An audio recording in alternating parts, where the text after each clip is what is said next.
এইদিকে দেখো সবজি কেটে নেওয়া হয়ে গিয়েছে। এখানে রয়েছে কাঁকরোল, আজকে কাঁকরোল ভাজা করব।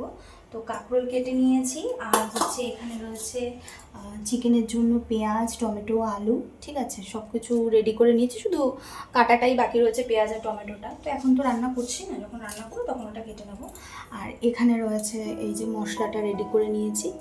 আর মশলা এর মধ্যে শুধু জিরে আর শুকনো লঙ্কা এই দুটো অ্যাড করলেই হয়ে যাবে। তো সবটাই এখন ভিজিয়ে দিয়ে যাবো, জিরেটা আর শুকনো লঙ্কাটা এখন ভিজিয়ে দিয়ে গেলে তাহলে যখন রান্না করবো মশলাটা খুব ভালো মিহি হবে। যাই হোক, এই হচ্ছে ব্যাপার। আর এখানে দুটো আম রয়েছে, এই আম দুটো ভিজিয়ে দেবো, কারণ আমরা বিকেলের দিকে আম খাবো। আর সবজিও কাটা হয়ে গিয়েছে। এখন এগুলো ধোবো, ধুয়ে এই কাঁকরোলটায় লবণ হলুদ মাখাবো। আর ওই মশলাটা বললাম ওটা ভিজাবো, ভিজিয়ে তারপরে স্নানে যাব। আর আমার সব কাজ কমপ্লিট, ঘরের সমস্ত মানে যাবতীয় যা কাজ সব কমপ্লিট। তো তারপর স্নানটা সেরে পুজো দেবো, পুজো দিয়ে এসে হার্ডলি এই রান্নাটা করতে আমার ঘন্টাখানেকও লাগবে না, তার মধ্যে হয়ে যাবে। তারপরে আর আধ ঘন্টার মতো লাগবে ওই বাসন টাসন মাজা, রান্নাঘর পরিষ্কার করা, ব্যাস। তারপর আমার সবটাই হয়ে যাবে, তারপর খাওয়া দাওয়া কমপ্লিট করবো। চলো, আজকে চিকেনটা আবার চিকেন কারি মশলা নিয়ে এসেছে বড়বাবু। তো আজকে চিকেনটার মধ্যে একটু চিকেন কারি মশলা দিয়ে জব্বর রান্না হবে আজকে চিকেনটা। অনেকদিন বাদে এবার আমরা চিকেন খেলাম, বলো, মানে খাবো, তাই না? আজ তো বৃহস্পতিবার, তাই বলতে পারো সকাল থেকেই আমি একটু চাপে রয়েছি। যেদিন এই বৃহস্পতিবার আসে না, তার আগের দিন সন্ধেবেলা থেকে আমার সমস্ত কিছু প্ল্যান শুরু হয়ে যায়, যে পরের দিন সকালবেলা ঘুম থেকে উঠে কোন কাজটার পর কোন কাজটা করব। এতদিনে তোমরা তো এটা বুঝেই গিয়েছো, আমি কোনো কাজই তাড়াতাড়ি করে করতে পারি না। তো সেই জন্য সব কাজই আমার একটু সময় বেশি লাগে। আর সেখানে পুজো বলে কথা, ছোট থেকেই পুজো দিতে আমি ভীষণ ভালোবাসি। তবে দীক্ষা নেওয়া হয়নি আমার, তাই মনে আমার বড় ব্যথা, জানো, খুব ইচ্ছে যে আমাদের গুরুদেবের আমি দীক্ষা নেব। জানি না গুরুদেব কবে মুখ তুলে তাকাবেন, তবে যেদিন আমার এই ইচ্ছেটা পূরণ হবে সেদিন সত্যি আমি অনেকখানি খুশি হব গো। রান্নার মশলাটা ভিজাতে এসে দেখি জিরের কন্টেনারটা খালি হয়ে গিয়েছে, তাই এখন সেটা রিফিল করে নিচ্ছি। এবার চলো তাড়াতাড়ি করে স্নানটা সেরে আসি, কারণ স্নান সেরে পুজো দিতে হবে তো। আজকে আমি সকাল থেকে ব্লগটা শুরু করিনি, তার কারণ সকালবেলা ভীষণ ব্যস্ত ছিলাম গো। আজকে টিফিনও করার সময় পাইনি, জানো। আজকে টিফিনে বড়বাবু নিজের হাতে আমাদের দুজনের জন্যই ম্যাগি বানিয়েছিল। যদিও ও তেমন একটা খাবার বানাতে পারে না, কিন্তু তাতে কি আসে যায়, ওর ইচ্ছে দিয়ে, ও ভালোবাসা দিয়ে যতটুকু আমার জন্য করে, তাতেই আমি ভীষণ খুশি।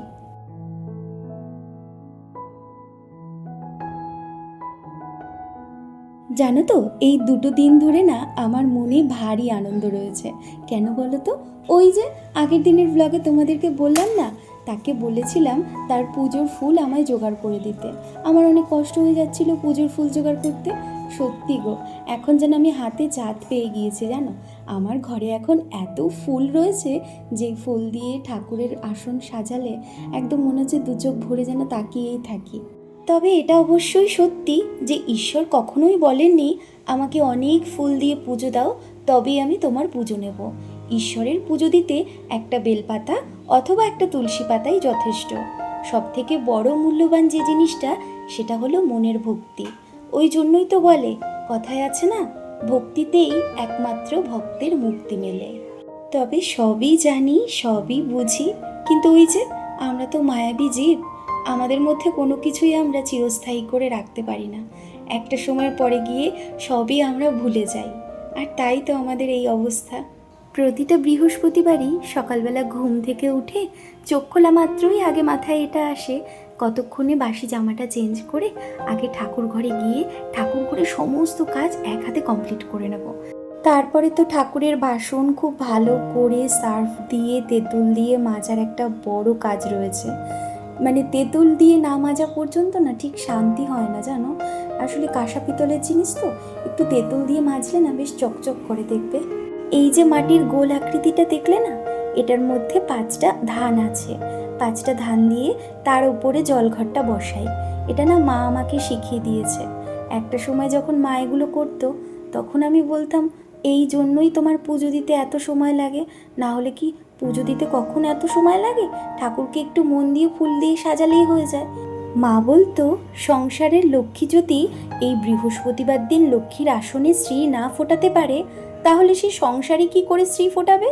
জীবনে আমি যতটুকু অর্জন করেছি তার সবটাই মা আর ঠাম্মার থেকে। এখন আমি এমন হয়ে গিয়েছি, মা যদি কখনো বলে সংসারের জন্য এইটা করলে না সংসারে সুখ আসে, সংসারের মঙ্গল হয়, আমি এক পায়ে খাড়া, জানো। আমার সংসারটাকে আমি বড্ড ভালোবাসি। আর সেই জন্যই তো মা লক্ষ্মীকে বৃহস্পতিবার দিন ভক্তি ভরে পুজো দিতে আমার বেশ খানিকটা সময় লেগে যায়, জানো। তাতে অবশ্য আমার কোনো দুঃখ নেই গো, আমার বেশ ভালো লাগে।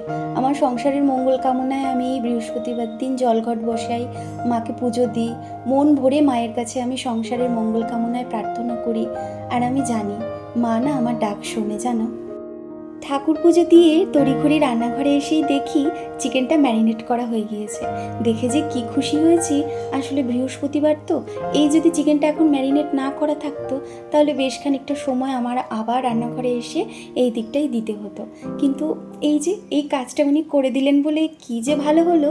দেখো, পুরুষ মানুষ তো যেটুকু করে সংসারের জন্য আমি মনে করি অনেকখানি করে দেয় গো। কারণ কত কাজ আছে যেগুলো সে পারে কিন্তু আমি পারি না, তা বলে কি সে কখনো আমার ওপর অভিযোগ করে বলো? তাই তো সংসারে থাকতে গেলে দুজনকেই দুজনেরটা বুঝতে হবে। সে আমারটা বুঝবে না, আমি তারটা বুঝবো, এরকম করলে হবে না। আবার সে কতটুকু পারলো, আমি কতটুকু পারলাম, সেটাও বুঝতে হবে। ভালো খারাপ সবটা নিয়েই তো আমাদের জীবন, তাই না বলো? স্কুল কলেজে যখন পড়াশুনো করতাম তখন শুনতাম আমার অনেক বান্ধবীরাই বলতো এমন ছেলেকে বিয়ে করব যে রান্নাবান্না জানবে, ঘরের কাজে আমাকে সাহায্য করবে।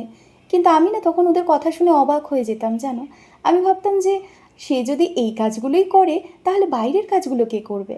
জানি এখন ছেলে মেয়ে বলে কোনো পার্থক্য নেই, সবাই সবটা করতে পারে, কিন্তু তবুও বাইরের কাজ তো তাকে করতেই হবে, তাই না? আমরা মেয়েরা নিশ্চয়ই সব কাজ করতে পারি না। রাত্রির 1-1:30টার সময় নিশ্চয়ই আমরা মেয়েরা কোনো কাজকর্ম করে বাড়ি ফিরতে পারবো না, সমাজ খারাপ বলবে। তারপরে রাস্তাঘাটও তো আমাদের জন্য সেরকম সেফ নয়, তাই না? তো সেই সব দিক বিবেচনা যদি করি আমরা, তাহলে প্রত্যেকের কিন্তু কাজের নির্দিষ্ট একটা ভাগ আছে, কিন্তু সেটাকে মানিয়ে নিতে জানতে হয়। জীবনে ভালো থাকার রসদটুকু খুঁজে পেতে গেলে অনেক বেশি কিছু লাগে না গো। টাকা ছাড়া যেমন জীবনটা অচল, তেমন টাকাই কিন্তু আবার সব কিছু নয়। কথাটা কিন্তু বাস্তব সত্য। ব্যাস, রান্নাবান্না কমপ্লিট করে রান্নাঘরের যত যাবতীয় কাজকর্ম ছিল সবটাই সেরে ফেলেছি। এবার দুপুরের খাওয়া দাওয়া কমপ্লিট করার পালা। এটা হলেই আজকের দিনের মতো অর্ধেকখানি কাজ যেন হয়ে যাবে। বাকি যা কাজকর্ম থাকবে সেগুলো টুকটাক, সেগুলো না ধরার পাতাতেই পড়ে, তাই না বলো? আজকে জানো আরও আগে হয়ে যেত গো, কিন্তু ওই যে আজকে যেহেতু চিকেন রান্না করেছি, কালকে তো আমাদের চিকেন খাওয়ার কথা ছিল, কিন্তু কালকে তো রান্না হলো না, আমাদের প্ল্যান চেঞ্জ হলো। তো আজকে ওই জন্য বড়বাবু চিকেন এনেছিল সকাল সকাল। আর আজকে যেহেতু চিকেন রান্না হয়েছে, রান্নাঘরটা একটু বেশি ভালো করে পরিষ্কার পরিচ্ছন্ন করার ব্যাপার ছিল। আমি কি বলো তো, কোনো কাজই জমিয়ে রাখি না, এমনকি টাইলসের ওপর এক ফোঁটা তেলও জমিয়ে রাখি না। ছোট্টবেলা থেকেই নিজের চোখে মাকে যা যা করতে দেখেছি, আমি কিন্তু সেইগুলো আমার মনের মধ্যে ধরে রেখেছি, আর সংসার জীবনে সেগুলোই আমি করি।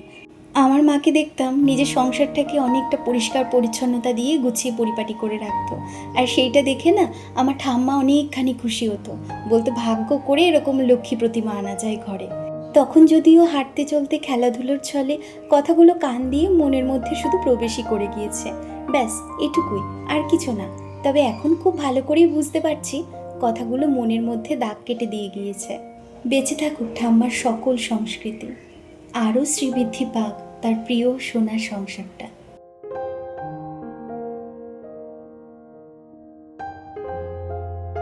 এই দেখো কি কাণ্ড দেখেছো, তোমাদের সাথে গল্প করতে করতে আমি যে কতখানি সময় পার করে ফেলতে পারি তার কোনো ঠিক ঠিকানা নেই। যাই হোক, ব্লগটা কেমন লাগলো তা কিন্তু অবশ্যই একটা কমেন্ট করে জানিও কেমন। ভালো লাগলে একটা লাইক করে দিও। আর হ্যাঁ, যারা আমার ব্লগ দেখতে ভালোবাসো কিন্তু এখনো পর্যন্ত আমার চ্যানেলটিকে সাবস্ক্রাইব করোনি, তারা চাইলে চ্যানেলটিকে সাবস্ক্রাইব করে নিতে পারো। তবে চলো আজকের মতো বিদায় জানাচ্ছি। সবাই খুব খুব ভালো থেকো, সুস্থ থেকো। দেখা হচ্ছে পরবর্তী ভিডিওয়ে। ততক্ষণের জন্য তোমাদের সবাইকে টাটা।